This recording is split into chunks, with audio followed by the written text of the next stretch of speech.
फिजा के सारे गिले शिकवे दूर कर देगी।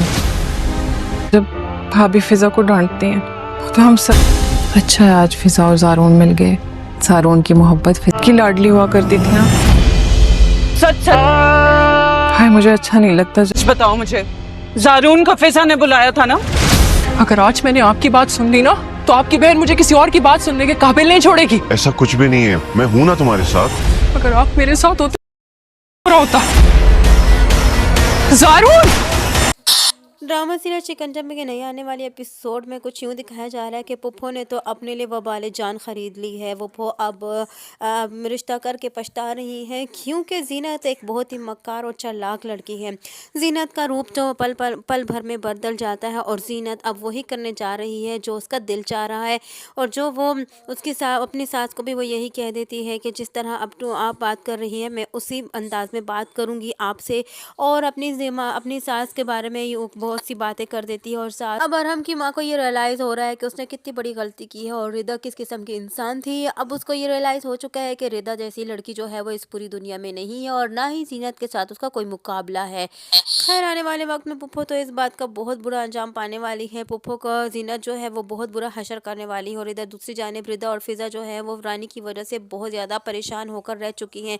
उनकी ज़िंदगी रानी ने अलजीरान बना दी। और इधर दूसरी जानिब रिदा जो है वो बेचारी बीमार है, न जाने उसका क्या होगा। उसको तो डॉक्टर ने हॉस्पिटलाइज करने का कहा है, लेकिन यहाँ रानी इतनी संगदिल और इतनी बेरहम है कि उस पर काम करवाती चली जा रही है और उसे उल्टा कहती है कि तुम बिस्तर पर लगे रहने का बहाना कर रही हो, तुम्हें कोई बीमारी नहीं है, ना कोई तुम्हें तकलीफ है, सिर्फ तुम आराम करने के लिए बारे में सोच रही हो। उसे अपने कपड़े धोने के लिए दे देती है, उससे वो बेचारी से कपड़े ख़राब हो जाते हैं तो उल्टा उस पर दिल दुखाने के बजाय उसे धप्पड़ रसीद कर देती है, उसे मारती पीटती और धक्के देती है। उसको तो यही तक एहसास नहीं है कि जिस बीमारी के बारे में उसे पता है वो उसके बीमारी के बारे में उसे और किसको पता नहीं है। उसने तो उसकी रिपोर्ट्स भी छुपा दी है ताकि हमें उसका इलाज ना कराना पड़े। उसके तो जहन में ये बात है कि रिदा पर पैसा लगाने से हमारे पैसे ज़ाया हो जाएंगे। यहाँ रिदा की हालत दिन ब दिन ख़राब होती चली जा रही है। न जाने रिदा का क्या होगा, रिदा क्या हशर नशर हो जाएगा। रिदा तो रानी की वजह से बहुत ही ज़्यादा परेशान है क्योंकि रिदा पर तो बहुत ही ज़्यादा रानी जुल्म करती है और अपना बच्चा भी संभालने के लिए देती है। उल्टा साकिब से शिकायत करती है कि ये हर वक्त बिस्तर पर लगी रहती है, कोई काम काज नहीं करती और यूँ जो है अपना मेरा बच्चा भी नहीं संभालती है। साकिब भी जो है वो आगे से कुछ कहता नहीं बल्कि वो भी खामोश खड़ा रहता है और रानी का तमाशा देखता है। रानी को तो उसने तो रानी ने उसको अंधा ही कर रख दिया, लेकिन यहाँ जारून उसके बारे में सारी हकीकत जान चुका है और उसे वॉर्न कर दिया है रानी ने कि तुम अपना तमाशा बंद कर दो। रानी के तो हाथ पांव फूल जाते हैं जब वो ये सुनती है क्योंकि चोर की दाढ़ी में तिनका तो ज़रूर होता है। और यहाँ जारून जो है वो पुलिस इंस्पेक्टर भी है और उसको दिल में अब ये ज़रूर डर पड़ेगा कि कहीं जारून को इस बात का पता तो नहीं चल गया कि फिजा को मैंने ही किडनैप करवाया था राशिद के ज़रिए। और अगर इस बात के बारे में पता चल गया तो रानी का तो बहुत बुरा हशर होने वाला है। जल्द ही वो दिन आए जब रानी की हकीकत सबके सामने खुलकर आए। सभी को इंतज़ार है कि रानी की हकीकत जल्द से जल्द सबके सामने खुलकर आए, लेकिन यहाँ फ़िलहाल तो फिज़ा और रिदा उसकी वजह से बहुत ज़्यादा परेशान होकर रह चुकी हैं। उसकी उंगली के इशारे पर नाचने के बावजूद वो अपनी नंदों को बुरा भला कहती रहती है और उसने उनकी ज़िंदगी को अज़ाब बनाकर रख दिया है। इधर जारून जो है वो फिज़ा से बार बार मिलने के लिए बुलाता है और लेकिन ना चाहने के बावजूद जो है वो फिज़ा जो है जारून के इंसिस्ट करने पर वो चली जाती है उससे मिलने के लिए। लेकिन यहाँ जारून के पास जब मिलने के लिए चली जाती है तो वहाँ उसका मुलाकात हो तो जाती है, लेकिन जारून को वो यही कहती है कि अगर तुमने मुझसे बात की तो तुम्हारी बहन जो है वो मुझे किसी के मुँह दिखाने के काबिल नहीं छोड़ेगी। और यहाँ जारून उसे तसल्ली देता है कि मैं तुम्हारे साथ हूँ। तो फिज़ा उसे कहती है कि अगर तुम मेरे साथ होते तो मेरे साथ उस दिन ऐसा ना होता। यहाँ जारून उसके यही कहता है कि मैं तुम ही से मोहब्बत करता हूँ, मैं तुम्हारे सिवा किसी से मोहब्बत नहीं करता। यहाँ फिज़ा जो है वो वापस मुड़कर जाने लगती है कि इतने में उसकी नज़र जो है एक कातिल पर पड़ जाती है जो कि जारून पर निशाना बांधे खड़ा है। जैसे ही फिज़ा देखती है वो फ़ौरन जारून की तरफ वापस भागती है और जारून को धक्का देकर वो उस गोली का शिकार खुद बन जाती है। यूँ जारून जो है वो फ़ौरन फिज़ा को उठाकर ले जाता है, हॉस्पिटलाइज कर देता है। और यहाँ रानी को बहुत ज़्यादा गुस्सा आता है। रानी जो है वो अब यहाँ फिर से रिदा के पीछे पड़ जाती है।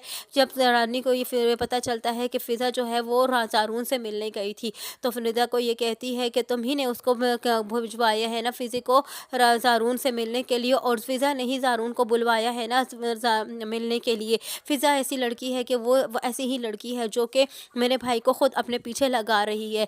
फिज़ा रानी का ज़्यादा ज़ोर फिज़ा पर तो नहीं चल सकता, लेकिन फिर भी उसका भी हशर नशर उसने करके रख दिया। लेकिन पीछे रिदा पर वो खूब ज़ोर निकालती है और रिदा को कहती है कि तुम रानी ने फिज़ा एक अच्छी लड़की नहीं है। रिदा खामोश हो जाती है। रिदा जो है वो बर्दाश्त नहीं करती कि फिज़ा को वो बार बार डांटती है, तो वो आखिरकार साकिब से आगे कह ही देती है कि आखिरकार साकिब से कहती है कि मुझे ये अच्छा नहीं लगता जब रानी भाभी उसे डांटती है। वो हम सब की छोटी और लाडली बहन है और हमने कभी उसको कभी ज़िंदगी में नहीं डांटा, लेकिन यहाँ साकिब तो जो है बिल्कुल ही अंधा होकर रह चुका है, वो फिर भी नहीं मानेगा। इधर दूसरी जानिब रानी जब हॉस्पिटल में आएगी तो उसे ज़ारून को घर भिजवाने की करेगी, तो लेकिन ज़ारून नहीं जाएगा। उसे यही कहेगा कि वो मेरी मंगेतर है और मैं उसे यूँ छोड़कर नहीं जाऊँगा बेसहारा। उसने मेरी खातिर जो है अपने मेरे ऊपर आया हुआ निशाना उसने अपने पर ले लिया है। तो यूँ रानी मज़ीद गुस्से में हो जाती है और यहाँ रानी की माँ जो है वो दोनों का तमाशा देख रही है। रानी की माँ को तो समझ नहीं आ रही कि दोनों बहन भाई क्या कर रहे हैं, लेकिन उसकी भी मर्ज़ी यही है कि फ़िज़ा जो है वो ज़ारून की बीवी बन जाए, क्योंकि वो जानती है कि फ़िज़ा एक बहुत अच्छी लड़की है और वो जानती है कि मेरी अपनी बेटी जो है वो अपनी नंदों के साथ अच्छा रवैया नहीं कर रही है, और उसके बावजूद वो अपनी बेटी के सामने खामोश है। आने वाली नई एपिसोड में मज़ीद क्या होने वाला है, मज़ीद रानी अपने क्या रंग दिखाने वाली है, क्या ज़ारून जो है वो अब फ़िज़ा के साथ मंगनी करने का फ़ैसला अटल कर चुका है, उसे ना छोड़ने का फ़ैसला अटल कर चुका है। अब ये रानी को बात बहुत ज़्यादा सताएगी और रानी मज़ीद आगे नया कौन सा रास्ता इख्तियार करेगी। यहाँ रिदा बेचारी जो कि दिन ब दिन उसकी हालत ख़राब होती चली जा रही है, क्या वाकई वो मौत के मुँह की तरफ चली जाएगी, रानी की वजह से वो मर जाएगी, या फिर उसका इलाज हो जाएगा ऐन वक्त पर उसका पता चल जाएगा। अब इसकी हकीकत कैसे पता चलेगी कि फिर रिदा की हालत ठीक नहीं है। फ़ाइल तो उसने अपने घर में छुपा दी है। अब हो सकता है कि ज़ारून जो है वो रानी के कमरे की तलाशी ले और यूँ ज़ारून को उसकी फ़ाइल मिले और यूँ सब कुछ खुलकर सामने आ जाए कि रानी क्या कुछ करती चली जा रही है अपनी नंदों के साथ। आने वाली नई एपिसोड में ही हम जानेंगे कि मज़ीद क्या होने वाला है। यही सब कुछ जानने के लिए जुड़े रहिए नया रिव्यू के साथ। वीडियो पसंद आई हो तो वीडियो को लाइक करना और चैनल को सब्सक्राइब करना हरगिज़ न भूलिएगा, और साथ ही साथ हमारे बेल आइकन को भी प्रेस करना हरगिज़ न भूलिएगा, ताकि हमारा नया आने वाला नोटिफिकेशन आप तक बआसानी पहुँच सके।